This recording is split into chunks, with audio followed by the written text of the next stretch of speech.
Welcome to a world where Minecraft survival meets the Lord of the Rings.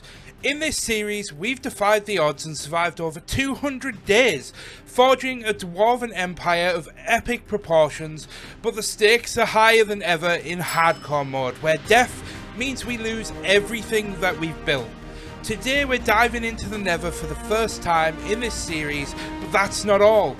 We will attempt to transform our humble Nether Portal into an awe-inspiring monument of power, guarded by an ancient creature of legend, the Balrog. This isn't just a video, this is an invitation to be a part of something legendary. Let's forge our destiny together, one block at a time, but let's start by hitting that sub button, because this foe is beyond any of Run! And that time has finally come where we need to head into the Nether, and it's a truly scary time for me because the Nether is basically one giant death trap. But in order to actually head there first, we have to head down to the space that I've kind of in my head set aside for the Nether Portal, and we need to make sure that it's all secure so that we don't get killed coming back through. So let's head down. And there we are, we've ran round, we've lit everywhere up, and we got really lucky that I think it's nighttime above the surface. But I did want to show you guys that we have discovered an even deeper section of this map.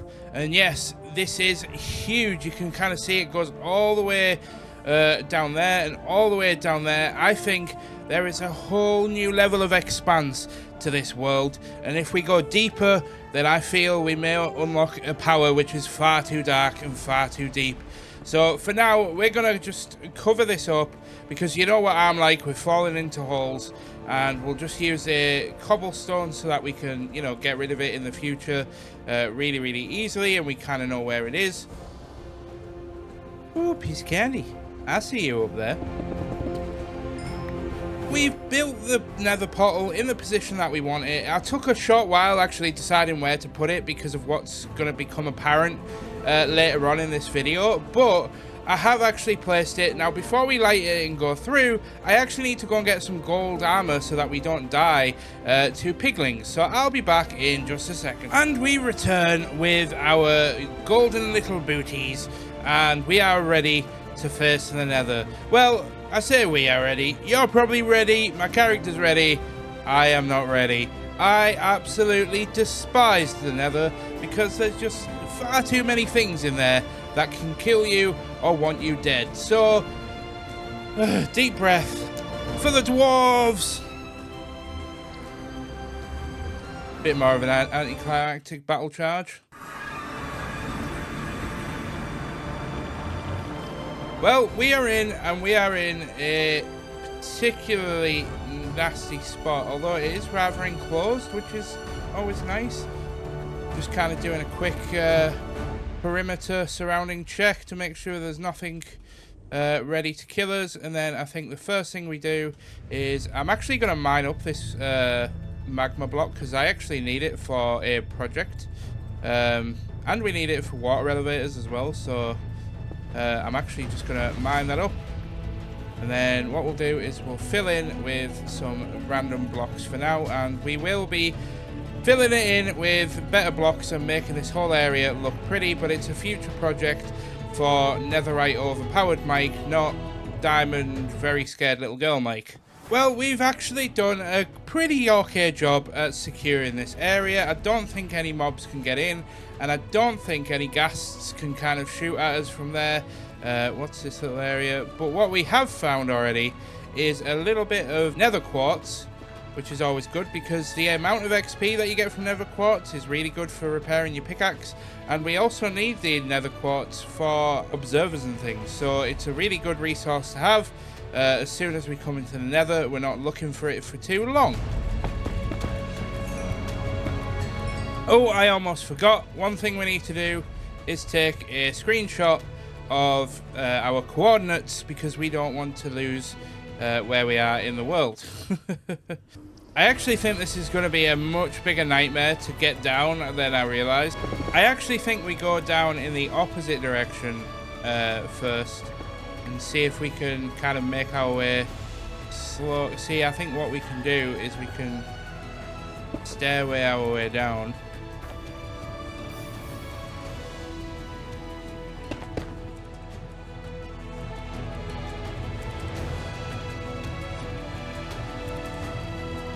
We finally made it to land in the Nether, and before we do anything, I'm actually just securing our way there. I don't want to have any open blocks over the lava because I'm just being extra cautious for now, because we don't have any sort of protection against falling in the lava. We don't have any fire resistance.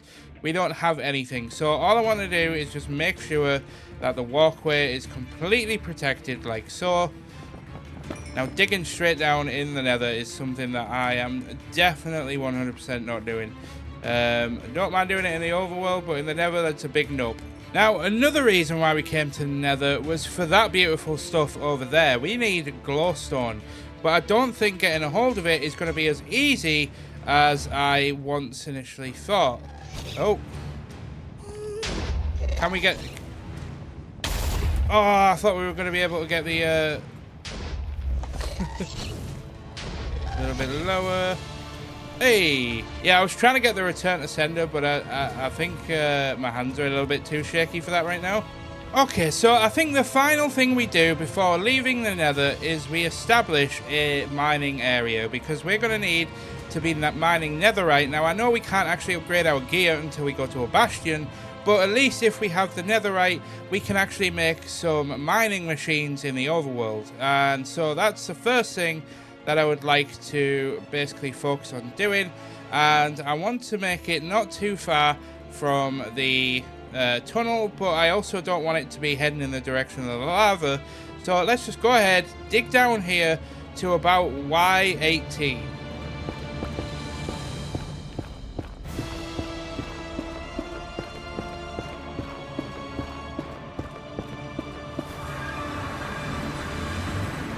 And there we are, we survived our first official trip into the Nether.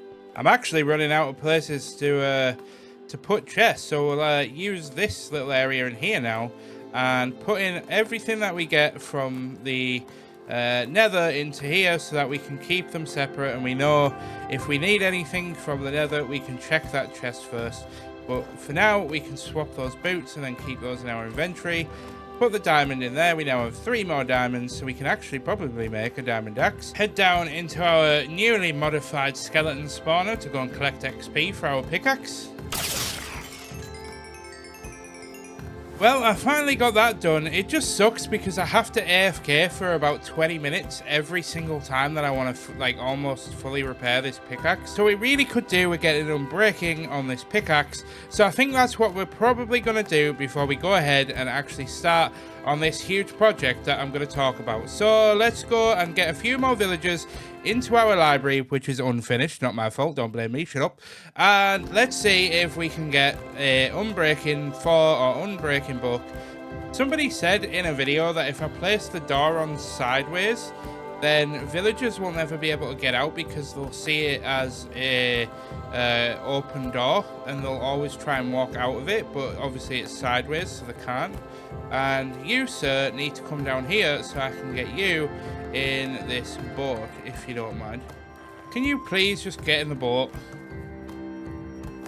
I do not have time for your shenanigans. No, don't you dare. Nope. Hey, finally. Now let's get him to the library. Da-da-da. Right, he's finally here safe and sound. Now we need to go and get some things to build a lectern and to also keep him in place. Aha, there we are. So that he can take the job. Sweeping edge, that's not what we want, so we dig it up. Job, and we place it back down. I'm going to be back in a second. We need an axe.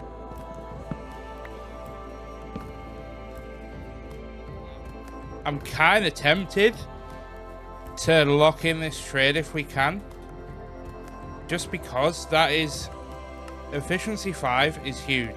I've made an iron pickaxe because I have a few plans. But first, let's get this village around. Well, he's finally in the boat. Ooh, we got an Unbreaking 2 book for 8 emeralds and a book.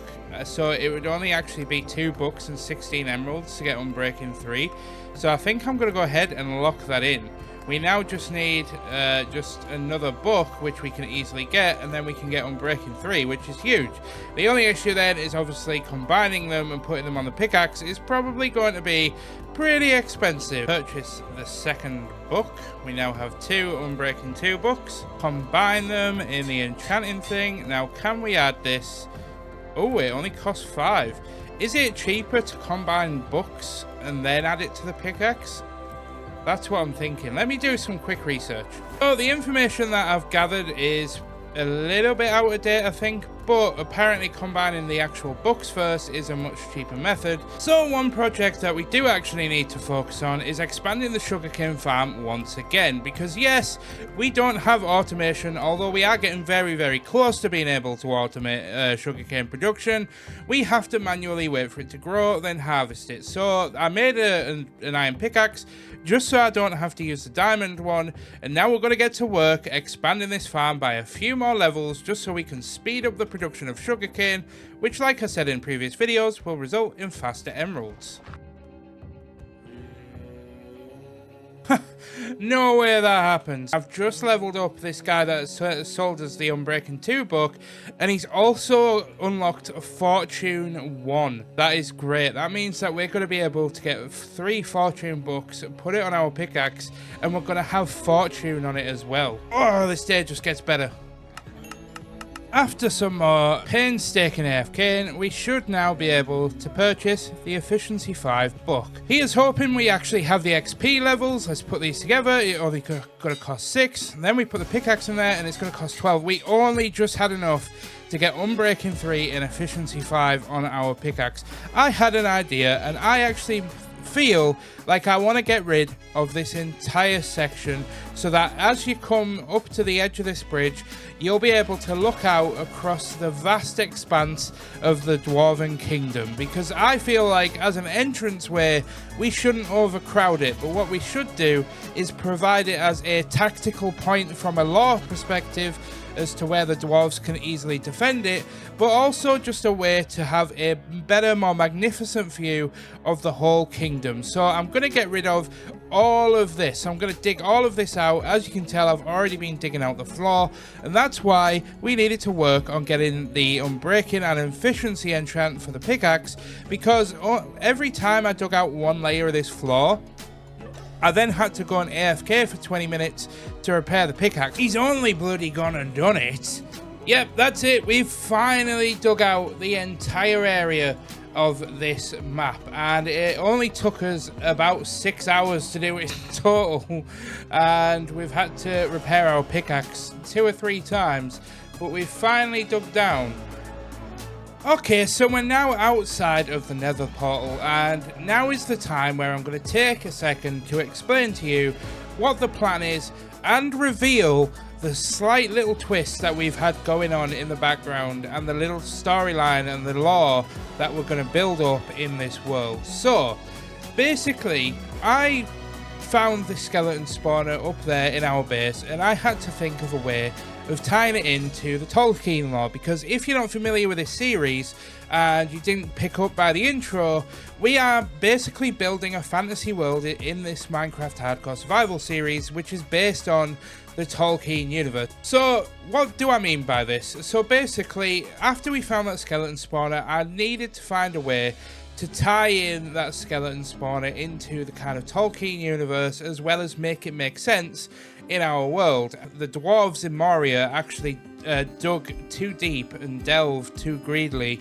I may have got that the wrong way around, but basically they dug too deep in mining mithril and basically brought this demon out of its slumber. But the Balrog is huge, and so what I want to do is cover this entire portal in a Balrog's head, and I want to make it so the Balrog looks like he's climbing out of the ground. See, the Balrog's dark magic is already starting to seep into the world and spawn ungodly creatures. I love world building, it's so fun. Okie dokie, so I've got some cobblestone and we've dug out an area. Now, looking at this, I think this is far too small an area to actually build what I've got in mind, because this is going to be a huge undertaking. for what I actually want. This is not going to be anywhere near big enough for the idea that I had in mind, and it also clashes with another project that I've got coming up. So I've actually sacked it off and I'm going to move the Nether Portal completely. But before we do, I'm going to head into the Nether Portal and I'm going to grab some soul sand so that we can improve the skeleton farm. Didn't take us long to find some soul sand, which is fantastic because I really didn't want to hang around in the Nether for too long. But we finally found some, so I'm probably using the wrong tool and I'm probably going to get a lot of comments about using the wrong tool. But we finally have soul sand, so we can actually improve the skeleton farm, which is fantastic. So let's head back. Place torches down so that no skeletons can spawn. Yay! It's finally working. We completely changed up the design. I don't know if I can show you guys real quickly, but we actually went for the design where the water kind of goes into the middle of the room. I don't know why, it just seems to work much better. Oh, thank you, Mr. Skellington. And they are now gathering up, so all we need to do is just AFK, and then we just take out our iron sword, hit them once, and then as long as we've got our pickaxe in our offhand, then we should get all of the nice XP. That's way more insane than what it was before. Basically, the skeletons were just falling down a hole in the ground, but unfortunately I was too far away from the spawner, so I'd have to wait 5 minutes, go down, come back up, and then wait 5 minutes, go down, and I used to do that about 4 or 5 times. I've literally been AFK like 5 minutes, and that repaired the pickaxe like 2/3 or something crazy. I wasn't fully paying attention, but and the skeletons are still falling. Oh my god, that is the best thing we could have done. I am so chuffed with that. Anyway, now that we've got such a good system in place, we can repair the pickaxe and get to work on building this Nether Portal and the Balrog. So let's get to it. Well, this was an unintentional find. There's so many skeleton spawners around this base, I swear down. We are literally just down here, just doing a bit of work before we start building the outline for our new portal. And I was just lighting this area up to prevent any mob spawns and literally ran into yet another skeleton spawner in our world. So let's loot this up and get back to work. Okay, so we have dug out a considerable area. However, I think we're still gonna have to make this much bigger. Now that I'm actually starting to place down blocks and plan this all out, I feel like we're gonna have to dig out probably several blocks in that direction, in that sort of size. So we've probably got a lot more digging to do, and this is probably gonna have to be a little bit taller as well. And unfortunately, it's at this point where I need to share with you guys that unfortunately I accidentally forgot to allocate Minecraft some more RAM, and so my actual client ran out of memory and I lost most of the replay footage. So you will see a little bit of replay footage that I managed to salvage, but most of it is lost, for which I can only apologise, and you'll just have to watch a bit of sped up footage. But I thought I would take this opportunity to break the fourth wall and just come and talk to you guys from a creator to an audience, and just thank you so much for allowing me the opportunity to bring this build to you. If you don't know who I am, or you don't know the series very well, I am basically a 28-year-old guy called Mike who absolutely just fell in love with the Lord of the Rings at the age of 7. I remember sat watching the scene where a certain grey wizard falls and fights the Balrog, and I don't want to spoil any more for anybody that hasn't seen it, although at this point it's probably your own fault. But basically, this whole scene moved me to tears, and the music was just on point. But it was at this point that I truly fell in love with the Tolkien universe and the storytelling elements that were captivated by Peter Jackson as a director and by the whole team.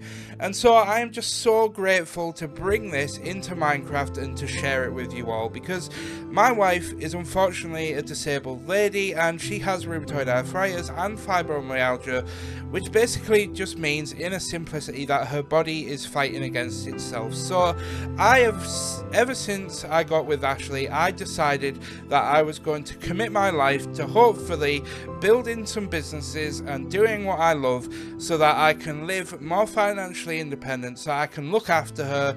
And you guys have allowed me to do that by just supporting the series. All you have to do is just watch the series and share it with friends and just hit that subscribe button. And so far you guys have been doing that, and I am absolutely over the moon with the progress that we've made, not just in the world but also in the actual channel itself. We've gained over 2,000 subscribers, which I wasn't anticipating doing for months and months. I can't really put a time scale on it, but I was ready to put the hours in for the long haul. But you guys have absolutely loved it so far. So with that said, I'm going to leave it there and I'm going to carry on with the build and get on with this so we can end the video.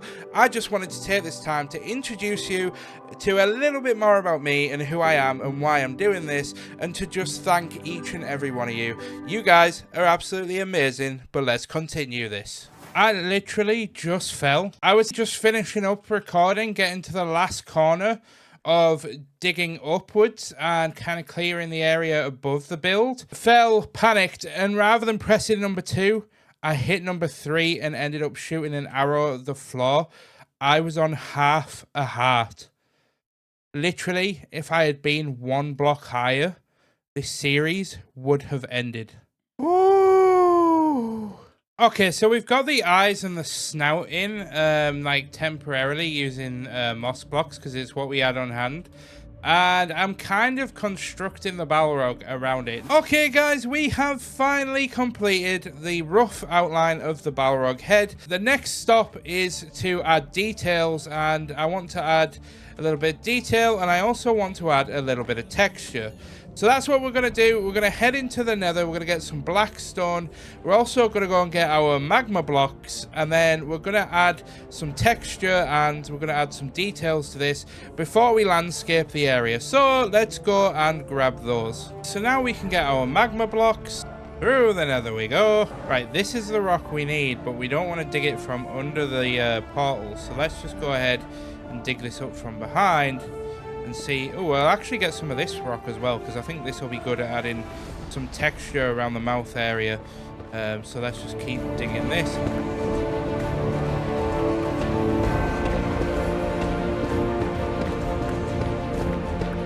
Right, that should be enough. Let's head back to the overworld. It always feels great to come back to the overworld after coming out the Nether, knowing that you're just a little bit safer. But remember guys, you're never totally 100% safe. Alrighty, we're back and we have organized our bar so that we can actually get round to doing some work here. You know what, let's just take the fall damage.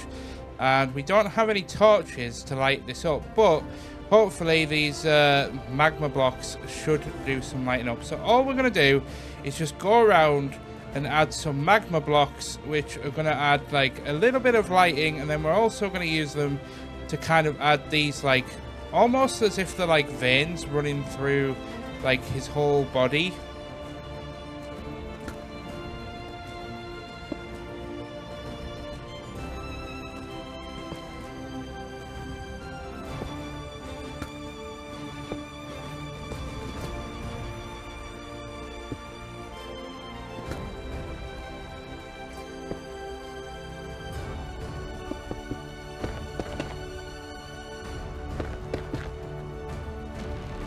See, I've actually just taken a look at it without shaders, and because I wasn't a big fan of it with shaders, and without shaders it actually looks a lot better than actually with shaders. And I don't know if it's just because of the shadows kind of blending the darks together, but with shaders, I don't know, I think it's the magma blocks are too light. I may have to reduce block light in the shader pack at some point.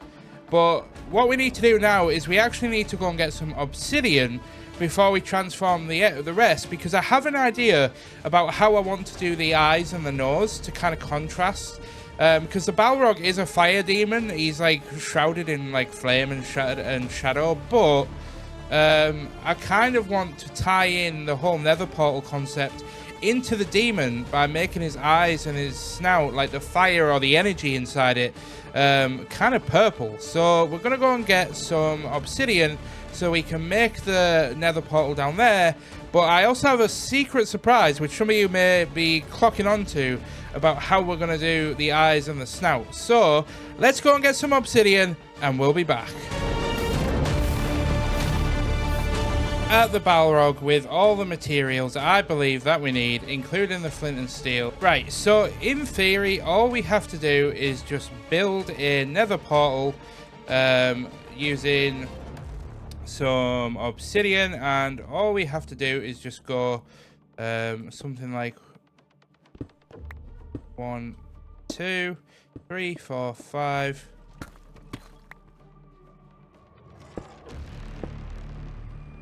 Light the nether portal. It won't let me get to it because it's... Right, so if we destroy the blocks first, then build the nether portal, should, in theory... Yeah, if we don't, like, go through, but we just kind of, like, run into it. There we are. This is the most over-the-top I've ever, like, been, just to make a set of, like, eyes. I feel like doing purple wool or like a light with purple glass over the front of them. I feel like a lot of you guys are probably going to sit there and be kind of like shaky head saying, Mike, there was way better ways of doing that. Like there was no need to do that. And then all we have to do is just cover the nether portal on the outside, and then we just have to kind of make the eyes like so. And then in theory, all right, the purple is definitely, I am vibing with that. Need to go and get a little bit more obsidian, and we'll be back to finish this bad boy off. And we're back at the Balrog's head, and we definitely need to get some torches to light this place up, because we have just had another battle of killing some baby zombies and some skeletons. 2, 3, 4, 5, 7.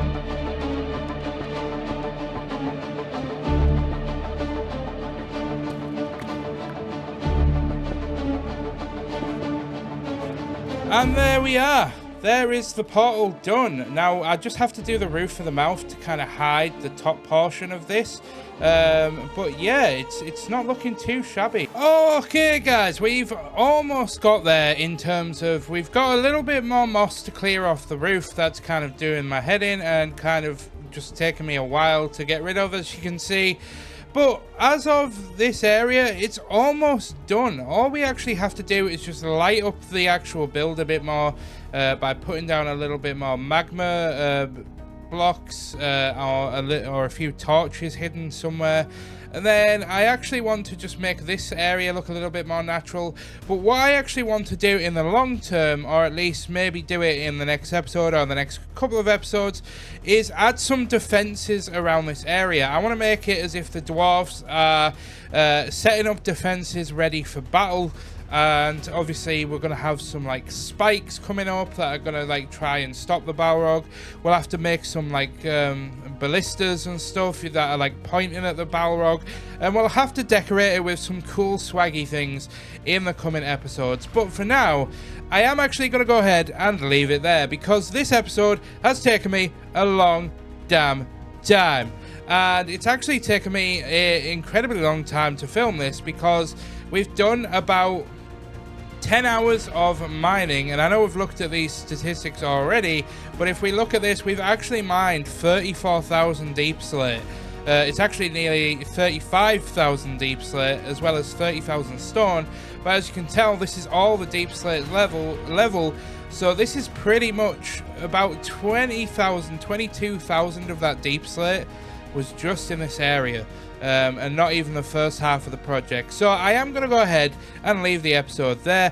I've been the Mike James, also known as It's Me, Mickey T. Thank you for watching, guys, and I'll see you guys in the next episode, because we've got some cool things coming up, so don't miss it. I'll see you next time. Goodbye.